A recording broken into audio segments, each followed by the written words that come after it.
Assalamu alaikum wa rahmatullahi wa barakatuh. In this video, I'm going to share with you how to understand the Quran in Arabic. And at the end of the video, I'll share with you some free resources that you can use to get on that journey on your own, inshallah ta'ala. So in this video, I'm going to go in three parts. First, I'm going to explain to you or share with you what the conventional way of learning Arabic is. Then I'm going to get into a more traditional way to learn Arabic in order to understand the Quran. And last, I'm going to share with you what we need as Western Muslims who have no clue about Arabic in order to be able to understand the Quran directly in Arabic as we read it, that is not found in the conventional or traditional ways of teaching Arabic. And then at the end of the video, you'll have a link for a free PDF you can download to get started on your own, inshallah ta'ala. So Bismillahir Rahmanir Rahim. This is the Arabic for Al-Quran Al-Kareem, the Noble Quran. So how to understand the Noble Quran directly in Arabic. This is Arabic script that you see here. The conventional way to understand the Quran, or the assumed proper way to understand the Quran, is to learn Arabic, to learn the language that the Quran is in. Because our goal is to understand the Quran directly in Arabic as we read it in Arabic. Learning the Arabic language, so this is the conventional way. Learning a language, learning Arabic in the conventional way, is to learn the four skills of a second language, which is reading comprehension, speaking, being able to speak, listening, being able to understand as you hear the language being spoken, and writing.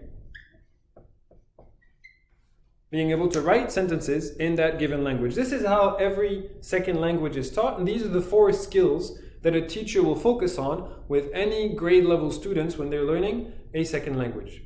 So the assumed way to understand the Quran is to know the Arabic language and do these four skills with the Arabic language. You have such examples in the Medina book, or Al-Arabiyyatu Bayna Yadayk, a book that was produced to teach Arabic, or some of the Western institutions like Cambridge has a whole curriculum for learning Arabic. All of those are great curriculums. All of those are very effective in teaching people to read, speak, listen to, or understand by listening, and write the language.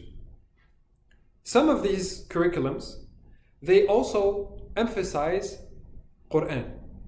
They also take the approach of learning these skills to apply them to the Quran.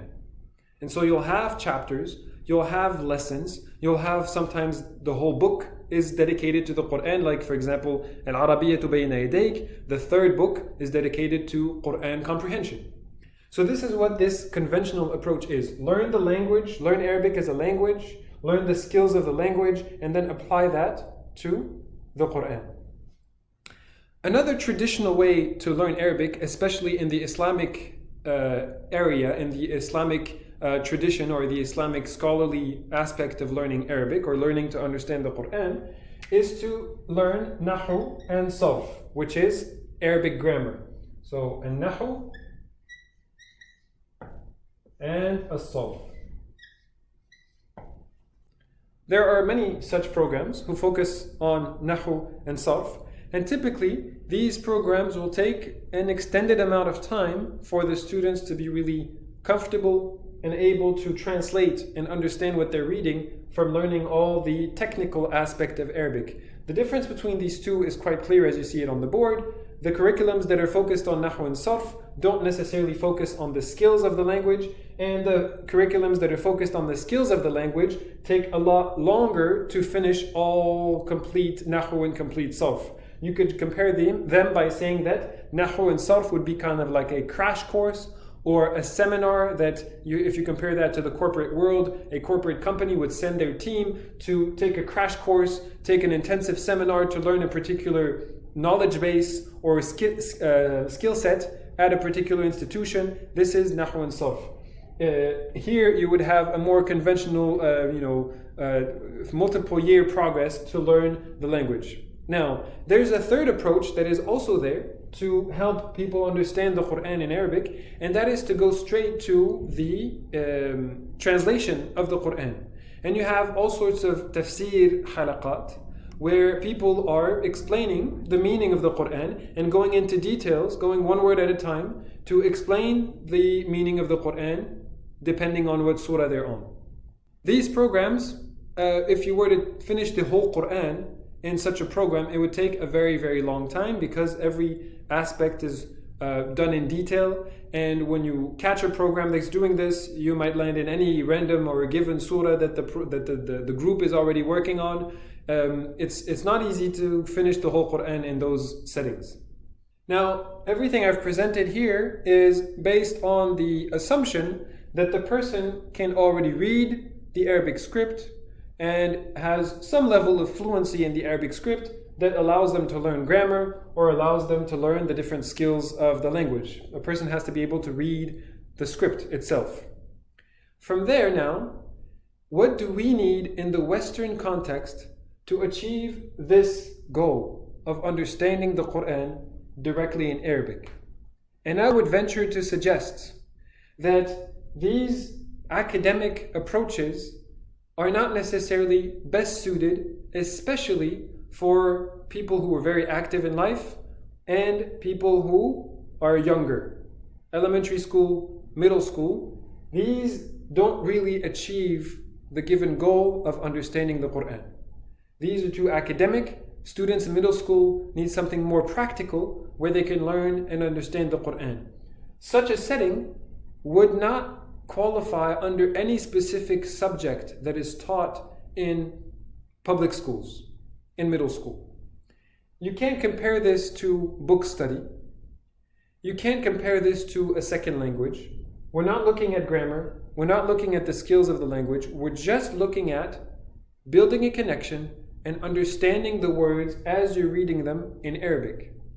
What is this I'm suggesting? What is this that will achieve understanding in Arabic without going to the academic and technical side of things? The two words that you have on the board, Al-Quran, Al-Kareem. Let's take a look at Surah Al-Alaqa, which is the first part of the Quran that was revealed to the Messenger of Allah sallallahu alaihi wasallam. Many people know about this. It's a very famous part of the Quran where Angel Jibreel came and told the Messenger, read, and he said, I cannot read, read, I cannot read, read, and then the 5 ayat at the beginning of Surah Al-Alaq were revealed to the Messenger. اقرأ أعوذ بالله من الشيطان الرجيم بسم الله الرحمن الرحيم اقرأ باسم ربك الذي خلق خلق الإنسان من علق اقرأ وربك الأكرم الذي علم بالقلم علم الإنسان ما لم يعلم. Read in the name of your Lord who created the human being from a clot. Read, and your Lord is the most generous, the one who taught by the pen, taught the human being what he did not know. And these are the first 5 ayat of Revelation.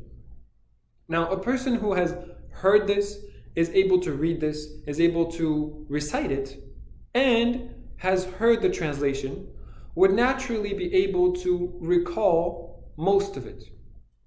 So what I'm suggesting here is that in order to really develop a connection with the Quran and be able to understand the Quran directly in Arabic, one has to do just one more step, which is to identify which word means what in the translation that I have naturally, intuitively learned as I was reading the surah.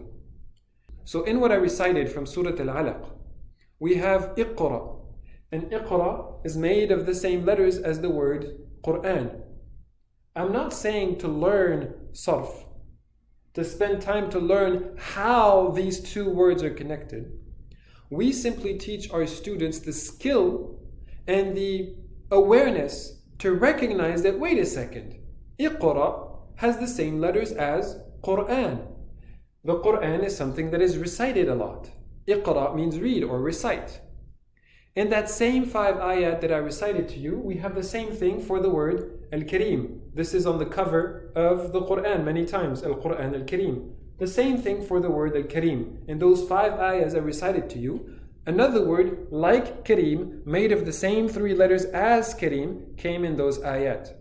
We teach our middle school students to be aware of that, to read through the Quran and recite the Quran with the critical thinking of recognizing words and recognizing them in the context of the meaning of the surah that they are learning as they learn to read the surahs.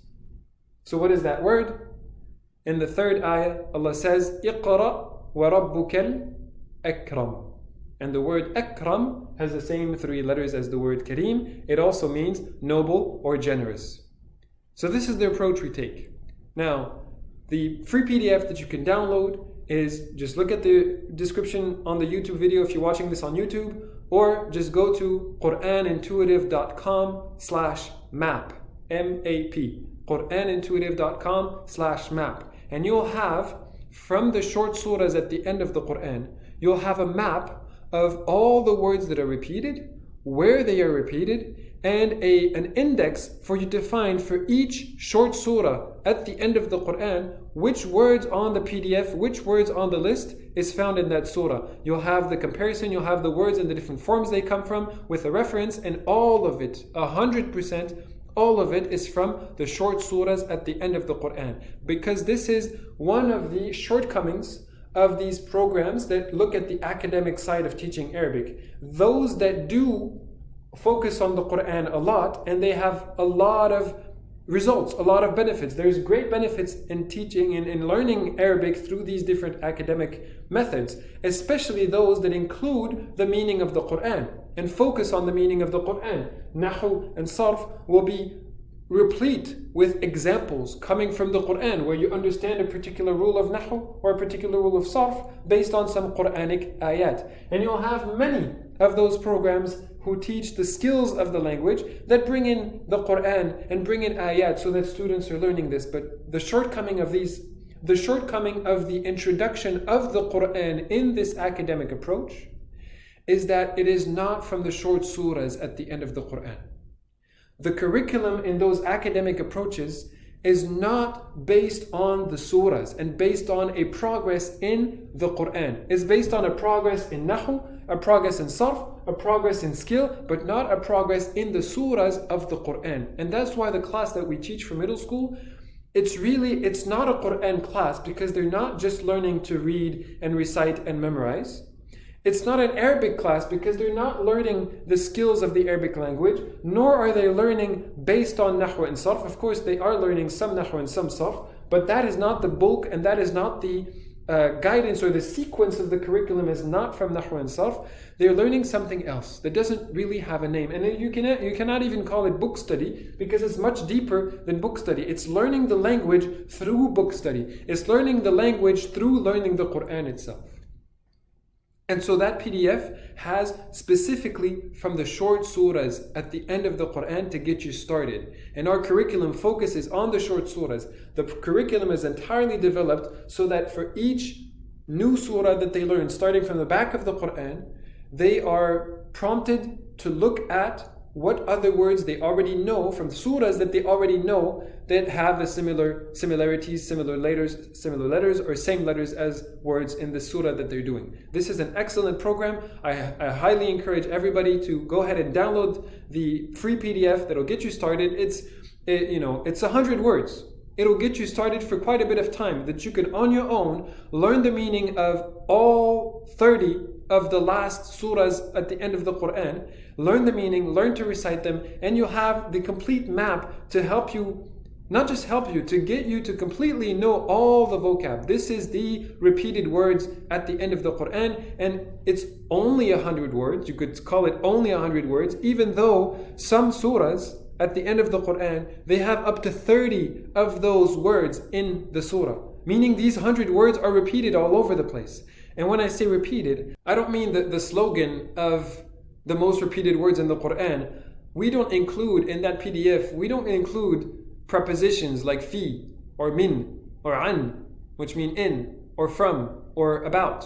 We don't include the pronouns, who for he, and hiya for she, and nahnu for we. We don't include those words. Those are definitely the most repeated words in the Quran. Those are not the words we're talking about. These words have a place in learning. We're talking about 100 words that are the most repeated in different forms. Not small words, pronouns, and prepositions. Words that belong in a family where you find the different forms of the verb, of the word, and where the word is found in the short surahs at the end of the Quran. What else do you need to be able to develop a connection with the meaning of the surahs? Be able to stand in your prayer or open the Quran, and as you're reading it in Arabic, as you're saying it in Arabic, you understand the words that you're saying. You know the meaning because you read the translation, and at the same time you also understand multiple words, many of the words, actually the majority of the words in that surah. You understand them because you've gone through that step process of recognizing which word means what and which word is similar to another word in another place in the short surahs. This is what we teach our middle school students in the Islamic school that I work at, under the supervision of the niece, or the grandniece I should say, the grandniece of the Grand Mufti of Syria, Sheikh Ahmed Kuftaro. And I've been working with the sister for almost 10 years now, teaching students in elementary and middle school to understand the Quran. This is a proven method and it works. It is about connecting the meaning that you're learning as you read the surah by reading the translation to, connecting that to the meaning of specific words. Barakallahu fikum. Wassalamu alaikum wa rahmatullah.